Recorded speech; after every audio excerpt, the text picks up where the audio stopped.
This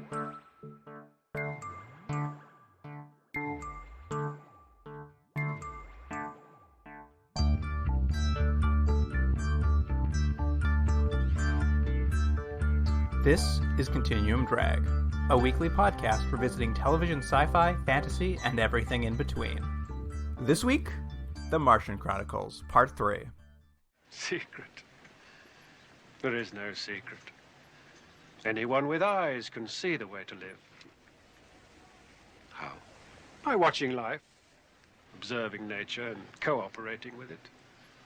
Making common cause with the process of existence. How? By living life for itself, don't you see? Deriving pleasure from the gift of pure being. The gift of pure being. Welcome to Continuum Drag, the podcast that isn't sure who's a ghost. I'm Luke, here's my co-host Jordan. What's real, Jordan? Here's what's real. Enjoy pleasure from the gift of pure being. Oh, Isn't that's that nice? good. That's very. I'm living by that motto these days. Are you? I think so. I will say, maybe the weakest episode, but you know what? Yeah. The thing it's trying to tell you at the end is probably something we all need to learn. I agree. It does have the sort of trilogy problem with the third part being the weakest. I think we knew that going in, but it definitely was. Well, before we begin, Jordan, I know you've been busy, so I put together 2 segments for you this week. Oh, really? Just to cheer you up. I need cheering up too. Yeah, I don't know. I assume you always need cheering up.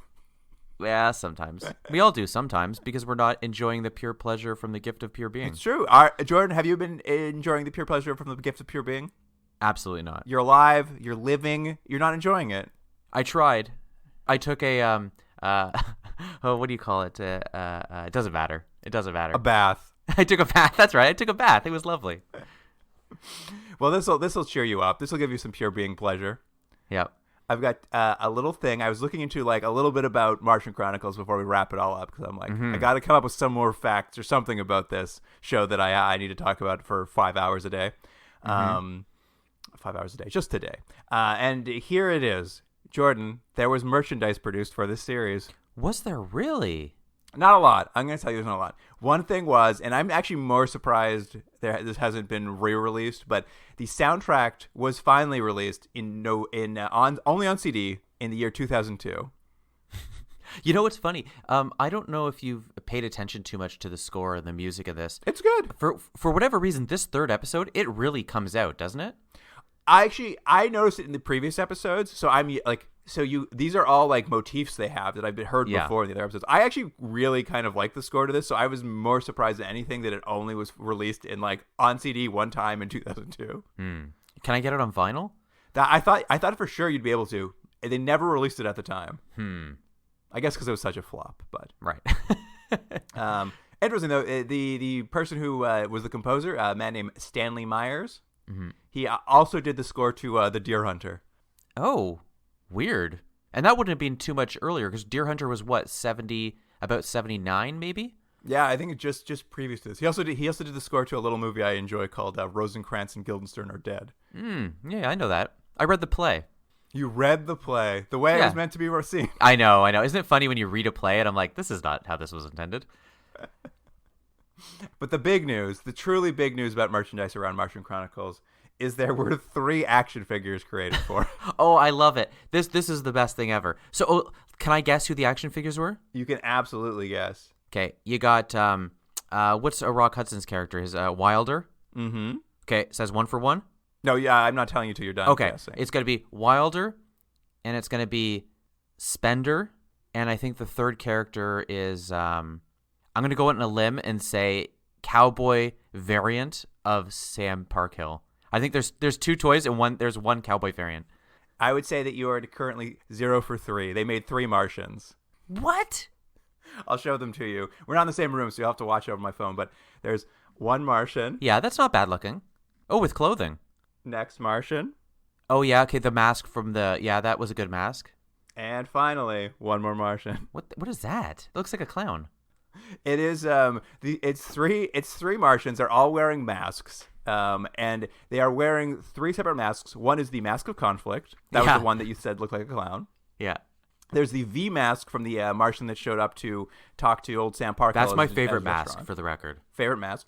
And the final mask is the mask spender war at the end of episode 1. Oh, yeah, I forgot about that mask. That was more like almost like a hood. Yeah. So some toy company just took a swing. Apparently, they're like vaguely knockoffs of a kind of Star Trek toy that was out at the time, like a similar size and like scale and like clothing design. But like, it is just very funny. They're just figures with different masks on them. It's also weird though that this couldn't less be for children. You know, this is not fun at all. My assumption is, and I'm sure someone who knows more about these things will tell me. I mean, my assumption is they're just like, hey, Star Wars is really popular. They're selling 1 million toys. Maybe we can jam a couple toys out of this bad boy. Right. Yeah. Right. Honestly, though, wouldn't you want 2 different Sam Parkhill toys? One in astronaut outfit and one as cowboy? I mean, I would have loved a Rock Hudson toy. That's a great idea. But sadly, I think they were probably very unpopular, so no more toys. Yeah, fair enough. All right. Well, now that you're cheered up by that, time for segment 2. Oh yeah, okay. Right. What's the second segment? We're gonna do a game. Okay. We're gonna play that classic old game that I keep coming back to, Echo. Oh yeah, this time I've got it. If you haven't listened, it's similar to an EGOT, which is so it's Emmy, any Canadian film. Right. You got your Oscar. Hold on. And what do you call it? Echo? Oh, is it? Do you not know how to spell Echo? I know there's an H, but what the heck's H? It's the Hugo. It's a Hugo Award. Oh, Hugo Awards. Yeah, the Hugo Awards. Excuse me. Yes. One of these times I'm going to remember. And this is obviously very similar to the EGOT, which is a famous thing that actors can get. Can you name the EGOTs this time? Emmy, Grammy, Oscar, and Tony? Yeah, you did it. Yeah. You get better and better at this. The game is just having Jordan guess what the awards are. That's sad if that's me being better at it.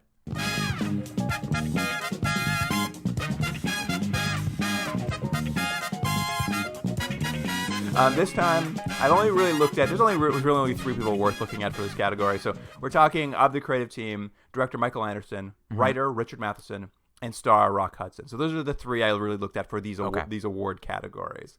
And we'll start with Emmys, Jordan. How many Emmys do you think this won? You know, I'll be honest. I'd be surprised if this won any Emmys. I'm gonna say not the 0. Show, but like of these 3. Oh, of these 3 people? Yes. Oh, well, I'll give you that. Michael Anderson, man who directed Logan's Run and Around the World in 80 Days, his most famous titles. Richard Matheson, writer, and Rock Hudson, star. I think it's pretty good pedigree. I'm gonna say 2. 2 Emmys. There were 0 Emmys. 0 Emmys. All right. How many any Canadian Screen Award? No, 0. 1. Oh, really? What was that for? Director Michael Anderson won the Directors Guild of Canada Lifetime Achievement Award in 2012. Oh. Is he Canadian? I believe late in his life he moved to Vancouver. Ugh. Sometimes we're the worst, aren't we? How many Hugos do you think this trio has won? I'm going to say 1 Hugo. That is correct. Writer Richard Matheson won for the 1958 film The Incredible Shrinking Man. Wow, he was making stuff in 1958. Yeah, writing movies back then. Wow. Well, good for him. Do you ever see that one? I've never seen it. Yeah. Have you? No. Why'd you bring it up? Oh, I was just curious. I thought maybe you saw it and were like, I'm going to go check it out this week. Gonna spend a little time watching this Incredible Shrinking Man. And finally, Jordan, final category. How many Oscars has this trio won? You know what's funny? I can't remember if Rock Hudson ever won an Oscar. I feel like he probably did, but I don't know what it would be for. So I'm going to say 1. It is 0 Oscars for this trio. So he never did win. Okay. And unfortunately, none of them managed to pull it off. Those are some pretty low numbers. Yeah, you know what? It was not a great category, but it was a fun game because there was one Canadian Screen Award I knew you were never going to guess. And it's not even like a real one. It's a lifetime achievement for an American. He's British, I believe. Oh, British. Okay. I mean, he made some movies in Canada once he got here, apparently. All right. I'll allow it. They certainly weren't the height of his career, though. Right. Here's the IMDb summary for Part 3, The Martians. With Earth destroyed in a nuclear war, Colonel Wilder finds himself alone with his family on Mars. To rebuild what he lost, Wilder has to make Mars his new home. Yeah, I guess that's mostly it. It's I weird mean, to that's have certainly the last 10 minutes. Yeah, it's weird to have a synopsis where this has like 3 clear storylines, and that's like, yeah, you're right, the last 10 minutes. Yes, more than ever, the like disparate storylines stand out in this episode. Yes. Yeah, and it's funny. I kept mentioning in the previous 2 podcasts to see if I could kind of remember the stories. I don't remember any of these ones. For whatever reason, I'm sure they're in the book, but I have zero memory of them. Well, we begin in November 2006. Wilder has returned to post-apocalyptic Earth, and he's, as in the last episode, he's kind of said he wanted to go try to find his brother and bring them back to Mars. But when he returns to Earth, we see it's pretty wiped out, and he lands at old Mars Mission Control where he used to work, and the building's in great shape actually for a planet that's been wiped out. It is interesting, isn't it? Because there's a couple things they don't mention. Now, clearly a nuclear war has happened, and pretty much all life is dead. But all the buildings are still fine, and not only that, they seem to be running power. Yeah, it's still powered. This building's still powered. So here's the question: why not just go back to Earth? It doesn't seem like there's any lingering radiation or anything. I was also just like, Rock Hudson, you came back, you didn't bring a radiation suit, you're gonna die. There's just a nuclear like apocalypse here. Okay, hey, and let me ask you something, Luke. So this is gonna be the beginning. He kind of goes back to Earth and kind of you get a little kind of video screen he watches of the people in. Yeah. He finds the memory bank, which is what it's called on the wall, the memory bank, and he pushes play. Yeah, and he watches them sort of the nuclear attack happen, and it's not great special effects because they sort of turn blue and just disappear. It's the least gross way you could have a nuclear disaster happen. Yeah, it seems like these nuclear bombs only affect organic material. All inorganic material seems unaffected by their explosion. Everyone just like vanishes like they're being transported up to the Enterprise. But here's my question: we're gonna find out because he basically is down there, and the. Takes a little while to get there, but basically there's nothing left on Earth. That's basically the point you're going to get. But when they go back to Mars, almost everyone from Mars has left too. Did they explain why that happened? Yes. Why? In the last episode, they sent those rockets back. Everyone got on those like evacuation rockets back to Earth. Right. I forgot. I forgot because I was just like, why is it abandoned too? Anyways. Yeah, that was the end of the last episode. Was Wilder going around telling everyone that if they want to get back to Earth, now's their last chance. Right. And it turns out most people took them up on that offer. Mm-hmm. Yeah, because that's what the whole point of this whole episode is. It's sort of the those left behind, sort of like there's a few people that just didn't want to go or didn't get the memo. Seems to be the thing, and so it's the stories of these people who are kind of still surviving on Mars. You're missing the best story of when he's on Earth watching that video of his brother be vaporized. What's that? The actor, because they're standing there and they're like, the bombs are landing, and all the actors have to like pretend like they're in great pain. Yeah. But the actor playing his brother on the video screen, when they must have shouted, "You're in pain," his hands are inconveniently located at his groin, so it looks like all the pain is directly located in his groin. Like he seems to be like clutching it, and I was like, "Oh no, his groin!" That's his last thought. Oh, this nuclear explosion that's aimed just at my groin. Oh no. It's funny. I didn't see that. I was just focused on how bad the special effect looked.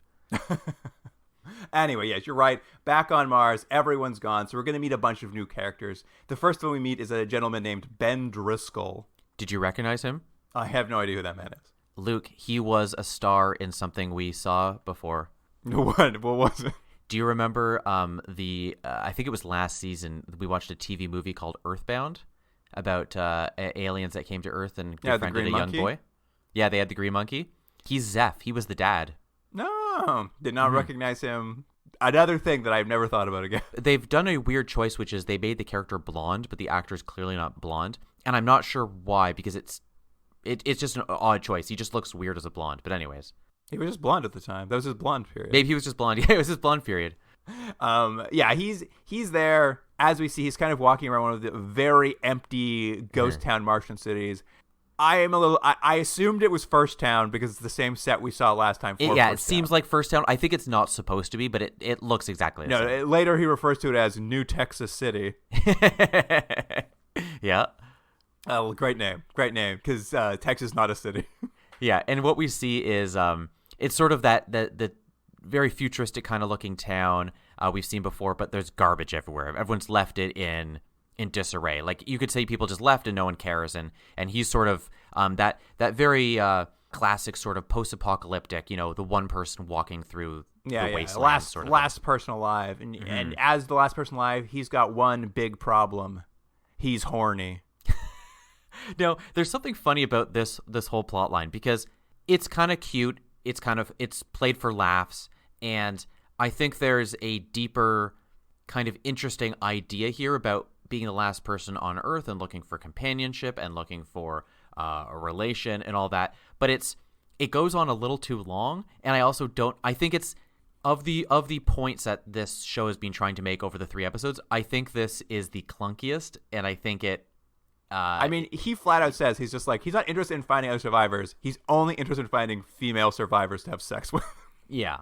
So, and it's just like, I think there's an interesting idea here about animal instincts and when everything is stripped away, what are we as humans like, and what are we desire or want.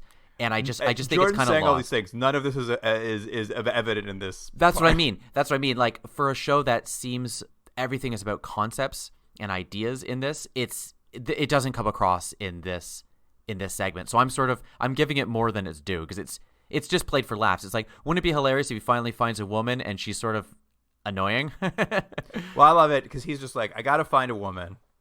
These mannequins that I keep staring at aren't doing it for me anymore. So he's like, oh, that's right. He like winks at a mannequin at one point. So he's just like, I'm going to just call every number in the Mars phone book, which is a literal phone book, until I find a woman who picks up. Well, to be fair, what happens is he's walking in this sort of like wasteland. He hears a phone ring and he misses it. And then he's walking later and another phone rings and he misses it. So he knows there's someone out there at least. So yes, then he goes through. It is funny because they have the video phone technology, but they didn't think that maybe you wouldn't also need a phone book in the future, but he has to go through the phone book. He calls everyone, eventually gets a hold of some woman who this is where you're missing it. There's just two beats here, Jordan. He tries the phone book. Yeah. But not only is he a horny man, he's a very lazy man. In what way? He gets like a few pages in the phone book and he's like, this is too hard. I'm not going to call every phone number in the phone book. And he's just like, if I were a woman, oh, that's right. I were the only one left alive, where would I go? And he's like, a beauty salon. I'm just gonna call all the beauty salons.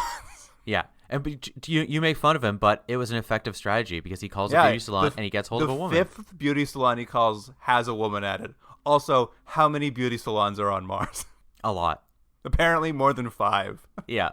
So it's funny because, so he has to travel, and I don't know if you wrote it down. It's something like 1,500 kilometers or something like that. He has a long, long way to go. Yeah, yes. He gets a hold of this Genevieve Seltzer woman who is at her beauty salon, and she's like, I'm 1,500 miles away. And he's just like, no worries, I'm horny.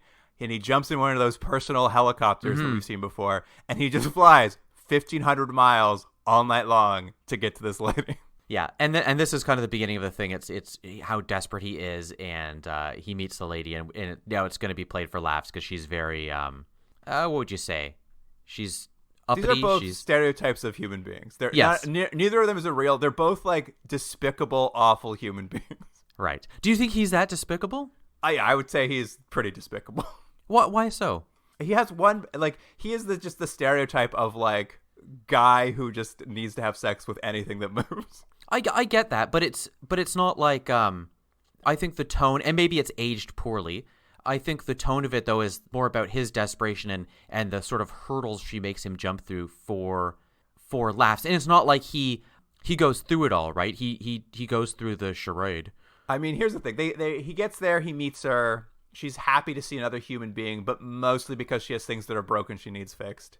And she explains that like she'd not return to Earth because they would not let her bring all of her clothes with her. And so if she can't have all her clothes, she's staying on Mars. Yeah, and she is. I mean, I think the actress Bernadette Peters does a pretty good job with what is, I will admit, a very thin character, which is like she's just constantly looking at herself and preening and doing her hair. Her job is to look at herself in the mirror, and we're supposed to think, oh, how vain. Yes.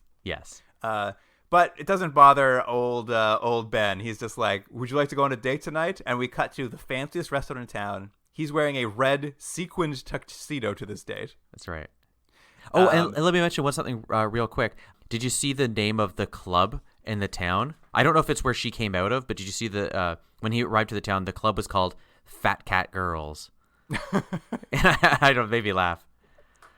And of course, there are no staff now at this fancy restaurant. Ben has not thought this through very much, so he's going to have to act as their server, bartender, and kitchen staff. Well, he says to her, he basically, to your point, yes, he thinks I'm the last guy, you're the last woman. This math adds up, and she's basically immediately like, oh, that's not going to happen. You have to like wine and dine me, take me to dinner. And he's like, oh, I can do that. There's restaurants all over the place. But yes, he now realizes that means I have to. She doesn't expect them just to have like to work together. He has to make her the meal. He has to serve her the meal. He has to make the drinks. He has to do all the work in service of hopefully, something's going to happen later.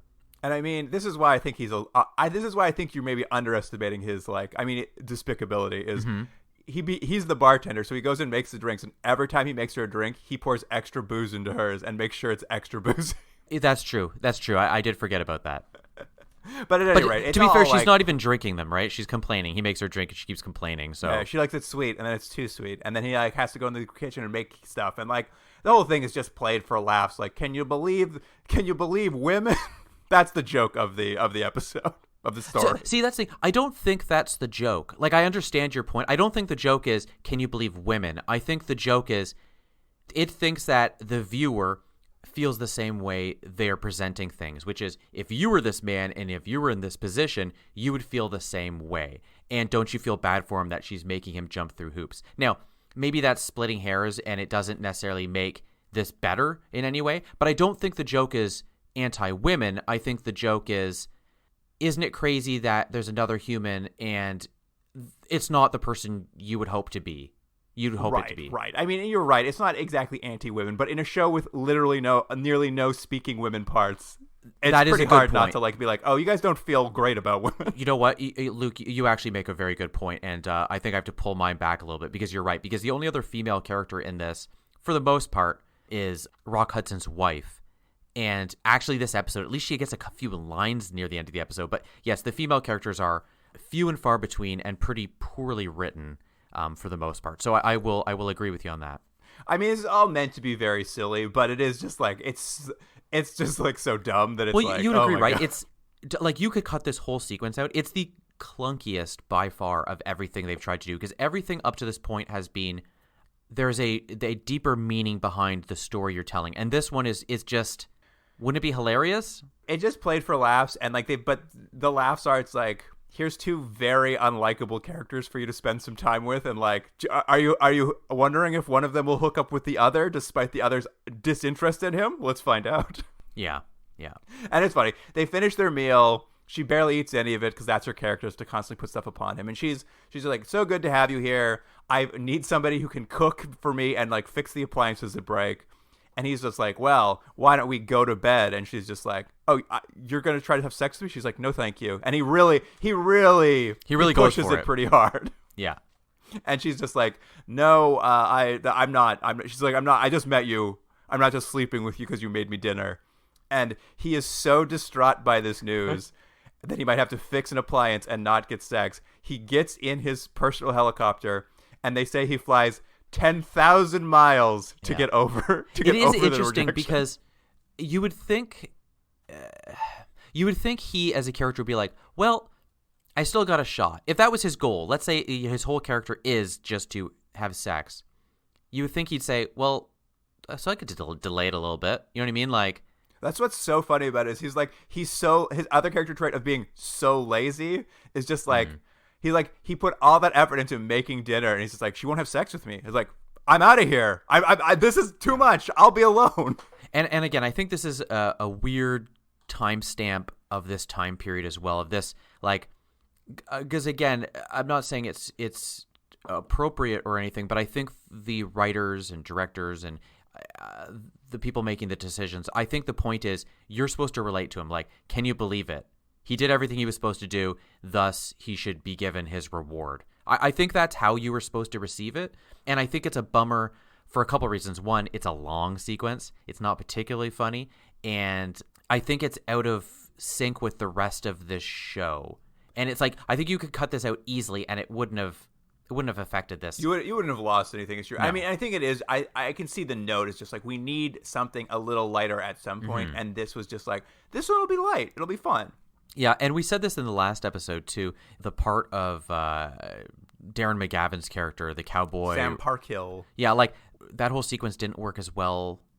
Additionally, it feels more cohesive than the other one, at least because there was like, you know, it was like it was a little too silly, but at least it fit into the mythology. And there was like, you know, they watched the apocalypse. There's dark moments. Like this one, it just feels like it's out of something entirely different. Yeah, it doesn't add anything to it. And we'll say we're going to get to another of these little stories later on, but they sort of try to connect them in the weirdest way where like this character of Ben shows up later, but for no real reason. And I think there's some implications there that are kind of gross. Well, and we move on to the next story then. It's about Peter Hathaway, his wife, and his daughter. They also missed the boat on returning back to Earth on those last rockets. And since then, Peter's been pretty desperate to get his family back to Earth. And he has, I don't know if he's built this or if he already had this, but he has the Pink Floyd laser show set up in his backyard. Yeah, that's exactly what it looks like. And when he sees a rocket traveling above them in the atmosphere, he like loads up whatever program runs the laser show, and we just get like colorful lasers just blasting into space trying to get the attention of this rocket, basically. Yeah, and you get the sense right off the bat that he's right on the brink of desperation. Like he seems like at any sort of stressful moment he's gonna snap. Like he does not want to be on Earth. He doesn't want to be on Mars anymore. He wants to get out, and he's nearing the end of his rope. Yes, and you also get the sense there's something a little bit off about that wife and daughter of his. Yes, right off the bat. And it's funny. I wasn't sure at first. I was like, is this just an odd acting choice? Because I think we mentioned it previously. Not all the actors are the strongest. Not all of the directing is the strongest. So sometimes it's hard to tell if something odd is happening in terms of the actual science fiction world or if it's just a bad performance. But yeah, something is off about the wife and daughter. They seem fairly robotic. Mm-hmm. And this rocket sees their lasers. It lands, and on board is Wilder and Roddy McDowall's priest character, Father Stone, who've landed on this rocket. Which great to see Roddy.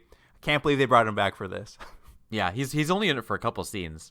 And anyway, Peter meets them as they land. Actually, turns out Peter and Wilder have known each other for a while, and Wilder kind of explains to him, "It's like I have really bad news. No one's ever going back to Earth, but like you can come. We've got there's a few people left. We've started a little colony, I guess probably in First Town, I'm assuming." Yeah.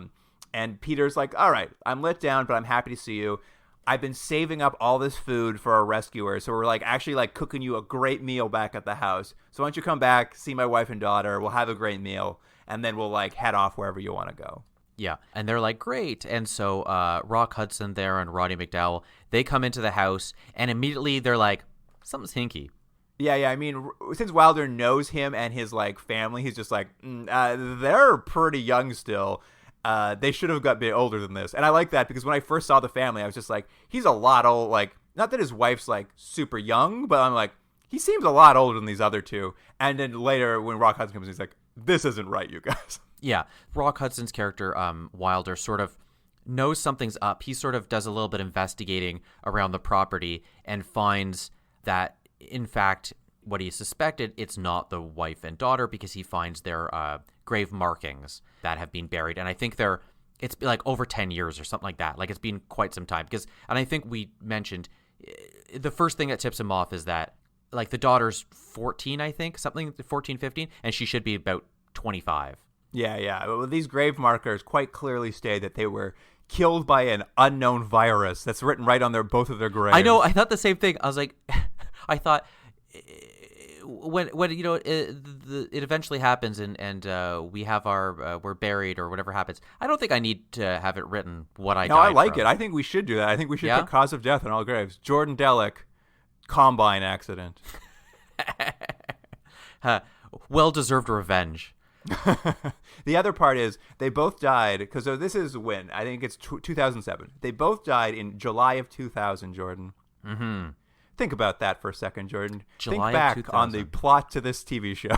What happened in July 2000? Well, I'll tell you what didn't happen. They didn't have a colony on Mars because Wilder showed up in 2001 with Spender, and that was the one they arrived when all the aliens were dead in 2001.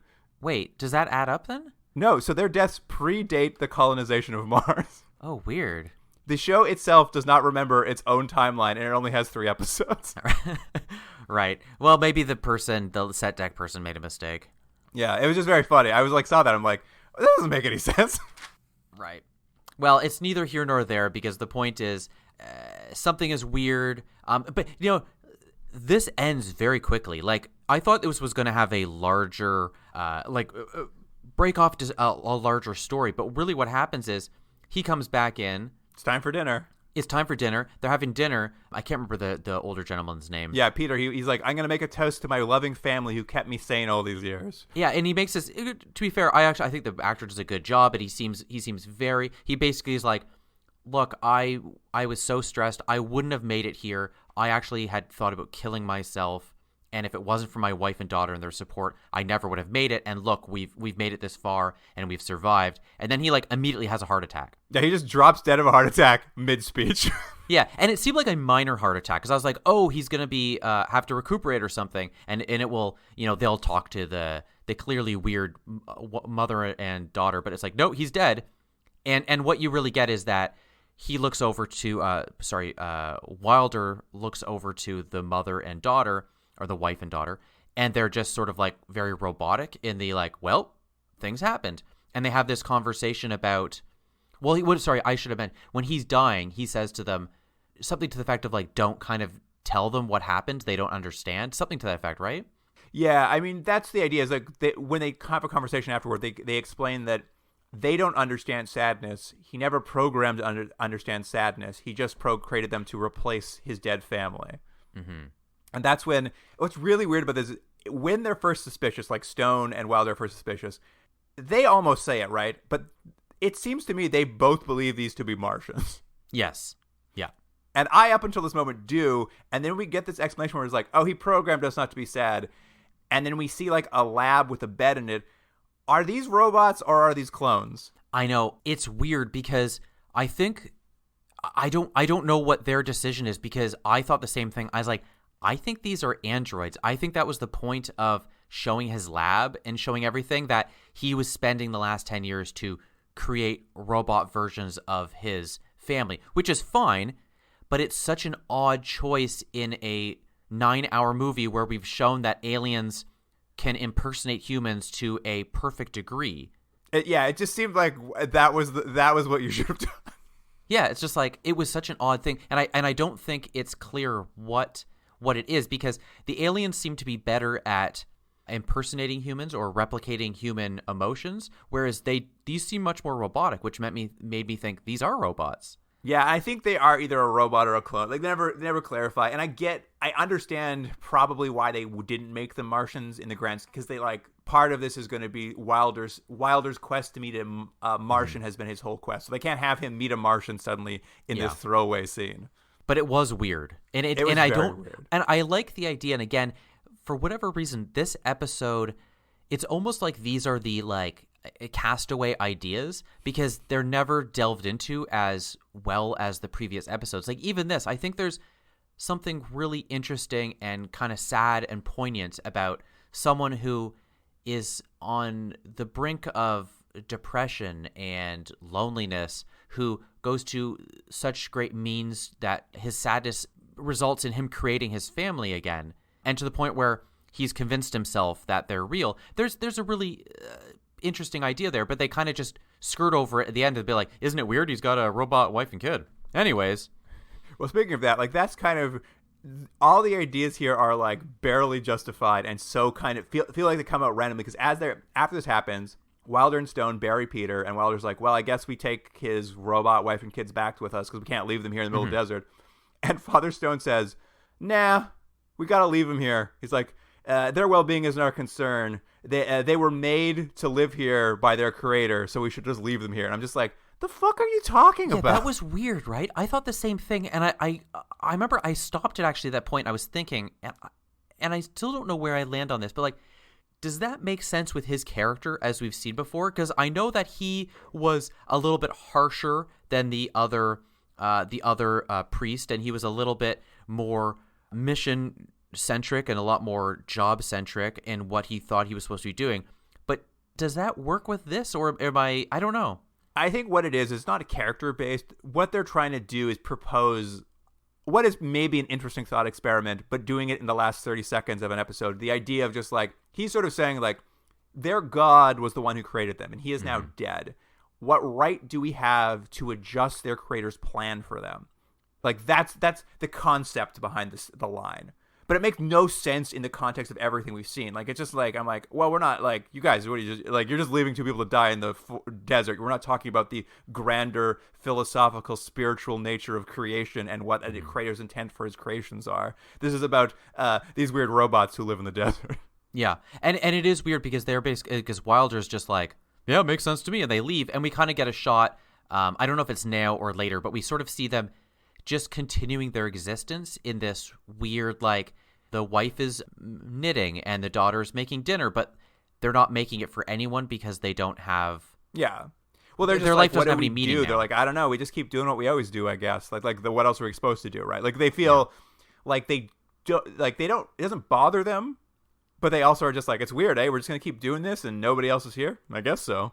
Yeah, they're never, the implication is they're never going to evolve. They're not going to gain a greater sentience or understanding of themselves. They're just they're just robots that do one thing, and that's just what they're going to do. So there's, I don't know, again, I think you made the point. There's just, they throw this in the last kind of 30 seconds of the scene and go, hey, anyways, interesting, right? And it's like, I think there's kind of a cool idea you could have maybe delved into more instead of watching old Rock Hudson walk around the rocks for 10 minutes looking at stuff.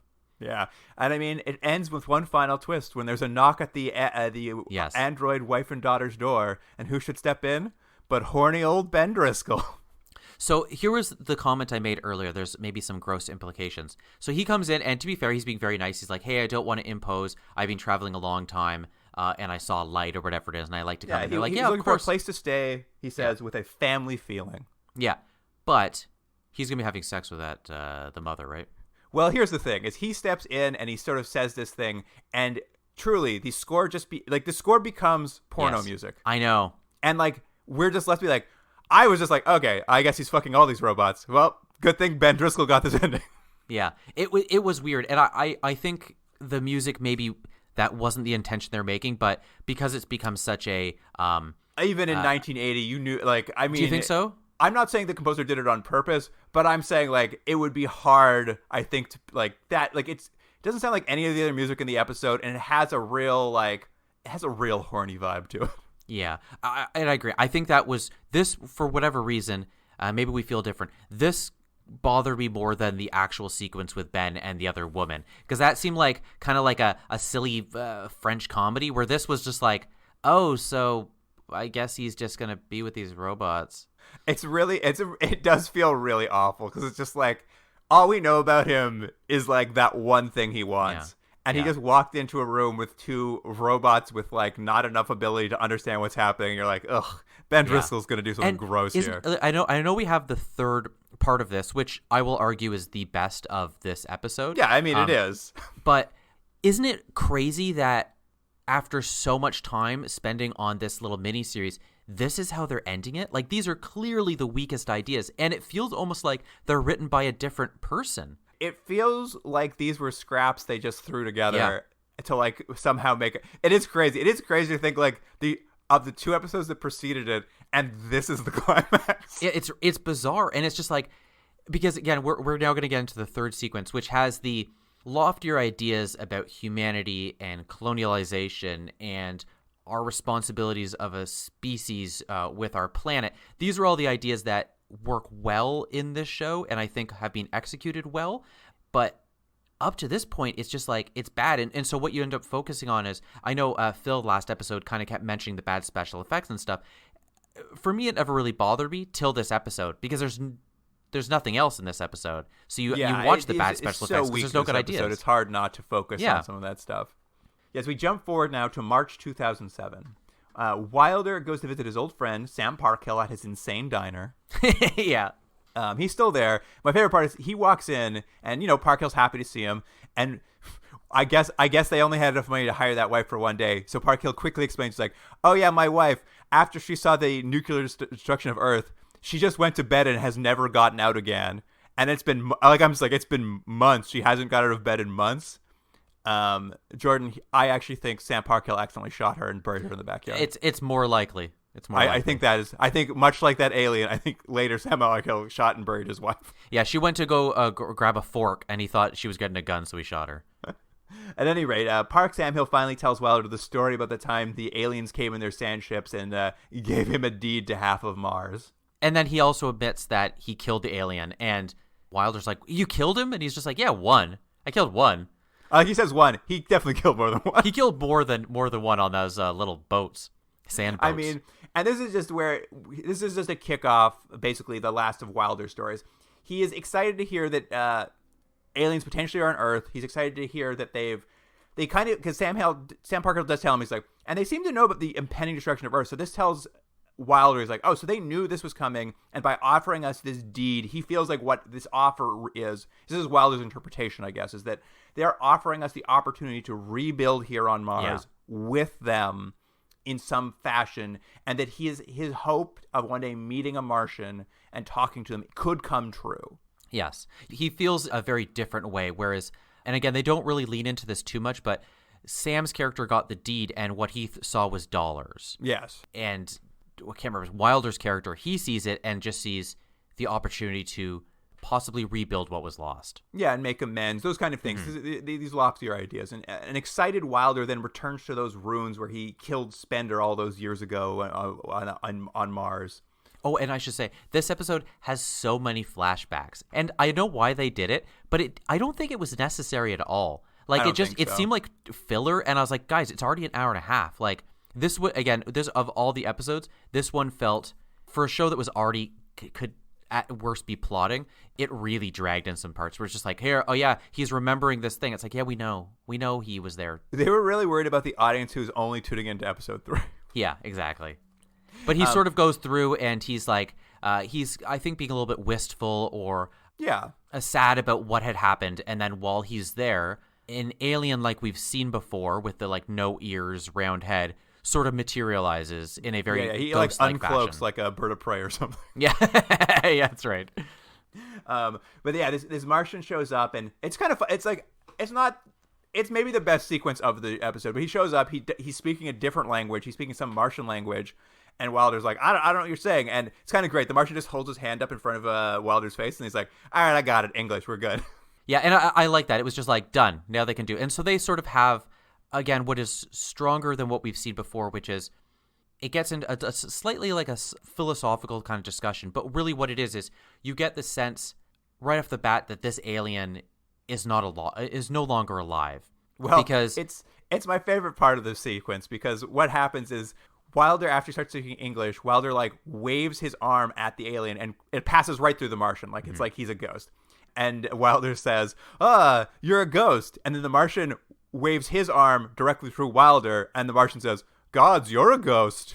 And they're just like, no, I'm not. Yes, you are. You're the ghost. No, you're the ghost. And they argue about who's the ghost for a while, and it made me laugh so hard. And what you get is that they're sort of existing in two different times, in two different planes. Yeah, whatever those may be. That's what they determine. Yeah, and so the alien, because at one point the Martian looks out and goes, you must be the ghost. Like, can you not see this sprawling metropolis that we have here? And Wilder's like, it's just ruins. There's nothing left here. And they sort of are like, well, we'll just agree to disagree. Yeah, anyways. They spend a brief time arguing about who's from the future. No, I'm from the future. No, I'm the one in the future. So then they have this sort of, conversation, which we've sort of alluded to. Hold on, Jordan. Sorry. Do you want to talk about when the alien asks what year it is? Oh yeah, that's right. He says, "What year is it?" And Wilder says 2007 or so, whatever it is, right? And then the alien says, "That means nothing to me." I was just like, "Why did you ask? You knew he was not going to answer with anything that meant anything to you." And then he gives like some crazy number. He's like, "Why are you telling me the year? For me, it's 6256 whatever." I'll tell you. You want to know what the year was, Jordan? Yeah. What was it? It was 4462853 SCC. It was wild. It's so funny. Moments of this part were so funny to me because they're just like arguing about like the dumbest things to argue about. I know. It's the idea that Wilder has been spending all, his whole life just wanting to have a conversation with a Martian, and he meets a Martian that he just argues with them. Like, you're a ghost. No, I'm from the future. No, you're the ghost. Right. But this is where we get the line I mentioned from the beginning, this idea of Martian philosophy or the Martian way of life, which is sort of like, focusing on the now and enjoying the moment. And it's like being present is the whole concept of the thing that Wilder needs to learn. You just have to be present. Like you can't, like you can want and do things and all this stuff, but like unless you're present and one with like kind of where you are in the world you live in, like it's all for naught. Mm-hmm.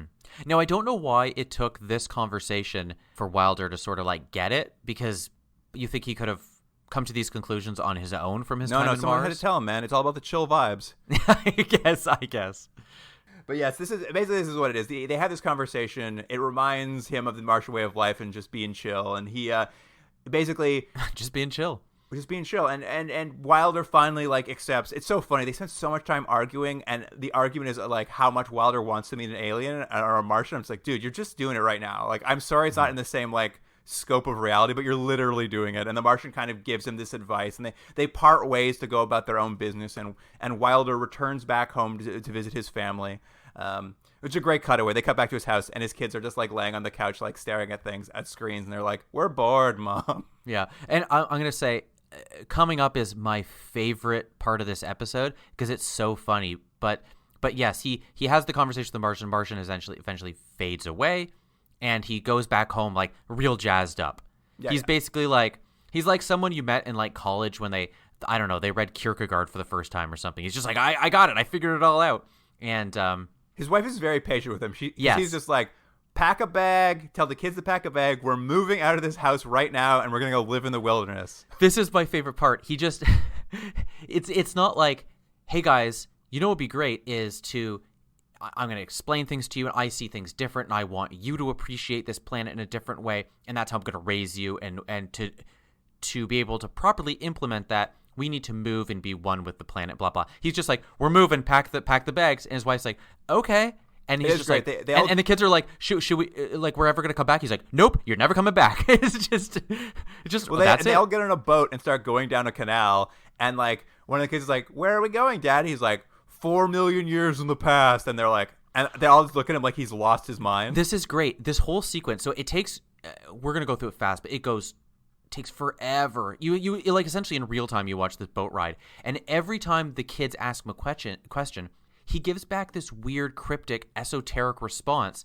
They're like, where are we going? He's like, going is time. They're like, but like, is there a place? He's like, places in your existence. And he just like keeps giving these like non-answers. I'd be like, Dad, shut up. But like, where are we actually going somewhere? It is very funny. Like every time he answers, they give him a weird look. And my favorite part is at the end of the sequence, as they're all like, what a weird dad.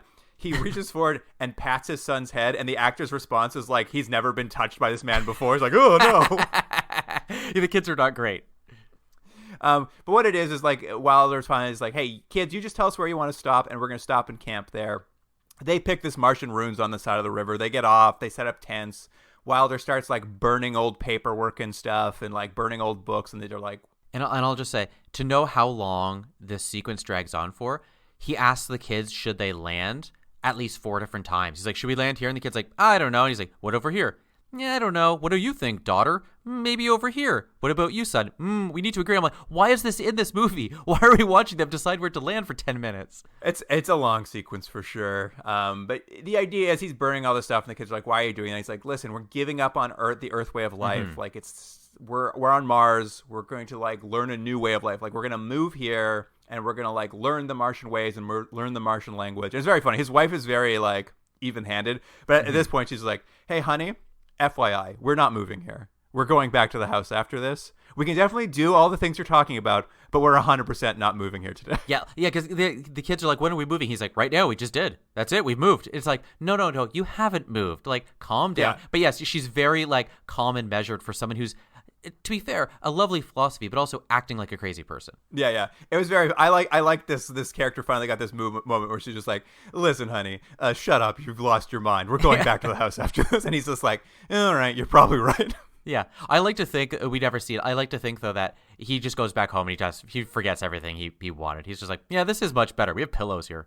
And it kind of climaxes like he's been promising the kids this trip they're going to meet Martians. They're going to see Martians finally. And the kids are like, Daddy, show us the Martians. And he's like, come with me. And he like leads them to the edge of the water. And they look down and see their own reflections. And they're like, we were the Martians all along. How disappointing would that have been if you were the kid? I mean, he makes up for it because he says that they're looking at themselves, and he's like, "Oh, hold on one second, I forgot something, you guys." He reaches into his jacket pocket, pulls out a detonator, pushes it, and a rocket ship explodes in a Titanic blast for some reason. And the kids are just like staring at it, confused and scared. And he's just like, "Well, that's enough of that," and he puts it back. And it's over. I think the point of that, and maybe you disagree. I think the point was, it was a punctuation mark on his point, which is, I'm blowing up our rocket to Earth, so there's no way we're ever getting back. That is 100% the thing. He's like he's closing the book. The Earth ways of life are gone. They are now Martians. It is just handled in the like. It made me laugh so hard. It's like this really tender moment.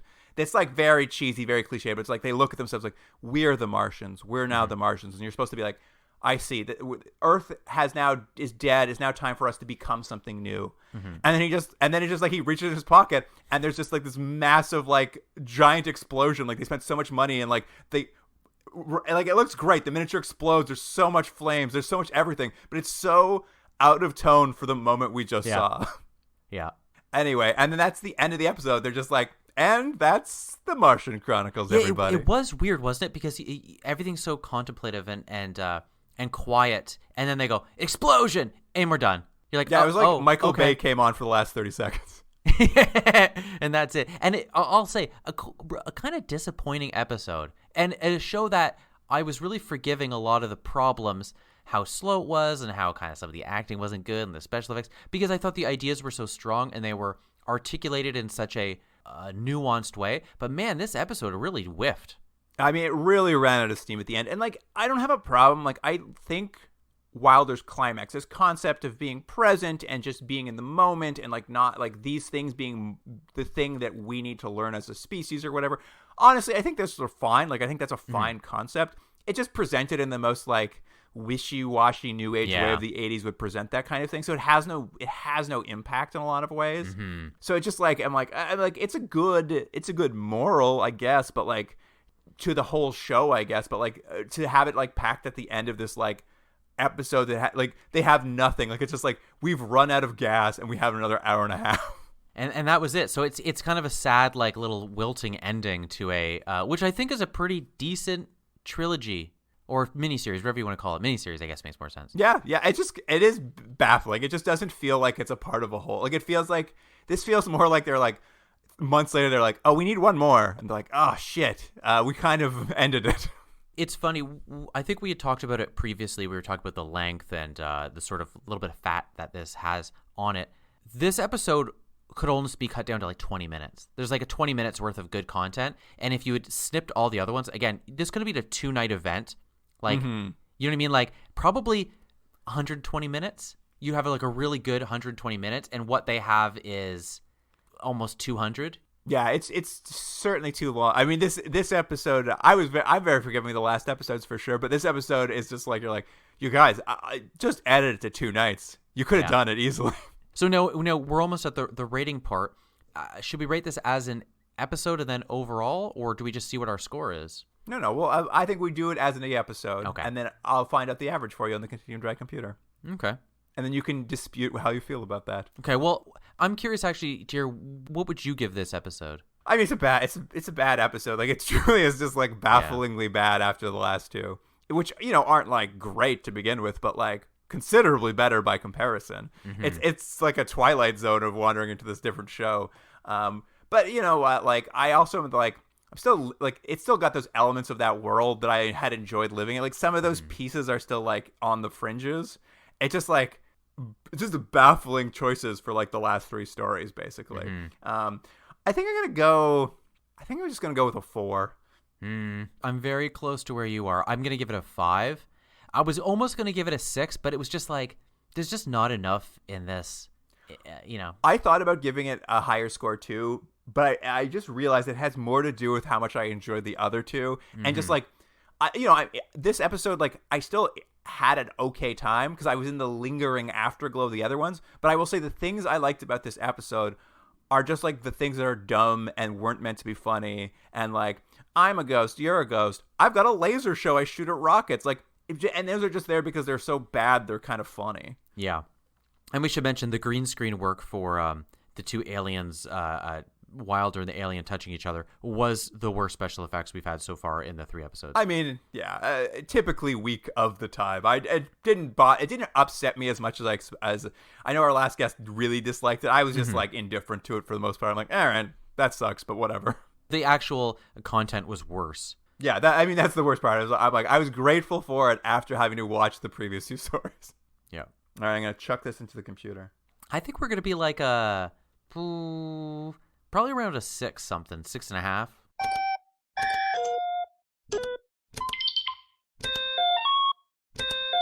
Here is the final series average, I guess mini-series average for the Martian Chronicles, according to us. It's 6.17. Yeah, I think that's probably fair. You could probably push it up a little bit, but this last episode was pretty weak. Yeah, this last episode really, I think fairly undercuts this as being a bad idea. Yeah, no, let me ask you, knowing what we have just watched, 9 hours. No, not 9 hours. We've watched 5.5 hours. How long was this thing? 4.5. 4.5. Oh, my math. 4.5 hours of this. Would you recommend this to someone? Yeah, I'd say. I think if you like this period of science fiction, you'll get some of the fun world building of that, and there's some fun stuff. I mean, I think you should. I would say you should know what you're getting into when you go into it. But I think if you go in with the right attitude, you'll have a nice time. I think if you liked something that we watched previously, like The Lathe of Heaven, it's similar in sort of tone and special effects quality and that sort of thing, and it's that vein of science fiction. Yeah. If you like that sort of thing, you probably like this. Yeah, it's a worse executed Lathe of Heaven. Yeah, I'd agree. More money, clearly, but somehow worsely executed. Well, because they weren't as creative with the budgetary restraints. This was just well, we don't have the money, so it just doesn't look good. Yeah, I guess that wraps up for the Martian Chronicles. What a treat. What a treat. I enjoyed watching these. I really liked the last few weeks. No, it was. I had a very nice time. This was of the things we've watched in the last little bit. I was like, oh, what a treat this was. Mm-hmm. And listener, if you have any thoughts or things you want to let us know, you can email us at continuumdrag@gmail.com. And on Instagram and Twitter, you'll find some clips from these episodes. A rocket ship blowing up, arguing about who's a ghost. Yeah. You can find that at Continuum Drag as our handle on those platforms. And that wraps it up. So, listener, thank you so much for joining us. And Jordan, I'll see you next week. See you then.